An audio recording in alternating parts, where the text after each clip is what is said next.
നമുക്ക് ഒരുപാട് ക്ലയൻസ് ഉണ്ട്. അവർക്ക് ചില ആൾക്കാർക്കൊക്കെ 5-6 ബിസിനസ്സുകളൊക്കെ റൺ ചെയ്യുന്ന ആൾക്കാരാണ്. പക്ഷെ അവരുടെ എപ്പോഴും ഉള്ള ഒരു കംപ്ലൈന്റ് ആണ് അവർക്ക് ക്യാഷ് ഫ്ലോ ഷോർട്ടേജ് ഉണ്ട് എന്നുള്ളത്. ഇതിന്റെ മെയിൻ റീസൺസ് എന്തൊക്കെയാ? 4 കോമൺ റീസൺ ഞാൻ പറഞ്ഞുതരാം ക്യാഷ് ഫ്ലോ ഷോർട്ടേജ്. ഓക്കെ, ഒന്ന് account receivable management. Account receivable നമ്മൾ പ്രോപ്പറായിട്ട് മാനേജ് ചെയ്യണം. നമ്മൾ അതായത് കസ്റ്റമേഴ്സിനോട് സ്ട്രിക്റ്റ് പോളിസീസ് ഉണ്ടാക്കണം. നമ്മൾ പ്രോപ്പറായിട്ട് നമ്മൾ പറഞ്ഞ ടേംസിൽ കസ്റ്റമർ പേയ്മെന്റ് ചെയ്യേണ്ടത് നമ്മൾ മേക്ക് ഷുവർ ചെയ്യണം. അതിന് പ്രോപ്പറായിട്ട് മാനേജ് ചെയ്യണം. അത് ഒന്നാമത്തെ. രണ്ടാമത്തെ എന്തിനാ നമ്മൾ ഓവർ സ്റ്റോക്ക്. നമ്മൾ സ്റ്റോക്ക് നമ്മൾ ഒരുപാട് അൺവാണ്ടഡ് ആയിട്ട് നമ്മൾ ഒരുപാട് കീപ്പ് ചെയ്തിട്ടുണ്ടായി. അപ്പൊ അത് നമ്മൾ റെഡ്യൂസ് ചെയ്ത് നമ്മൾ പ്രോപ്പറായിട്ട് സ്റ്റോക്ക് മാനേജ് ചെയ്യുക. രണ്ടാമത്തെ. മൂന്നാമത്തെ എന്താണ് റോങ് പ്രൈസിങ്.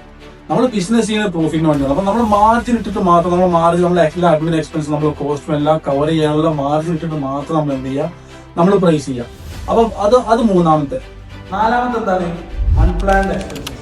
അതായത് നമ്മളിപ്പോ ഒരു ബിസിനസ്സിൽ അത്യാവശ്യം ബിസിനസ് ജനറേറ്റ് ആകുമ്പോൾ ഓണേഴ്സ് ആണെങ്കിലും മാനേജ്മെന്റ് ആണെങ്കിലും ജസ്റ്റ് പ്ലാനിങ് ഇല്ലാണ്ട് ഒരുപാട് സ്പെൻഡ് ചെയ്യും.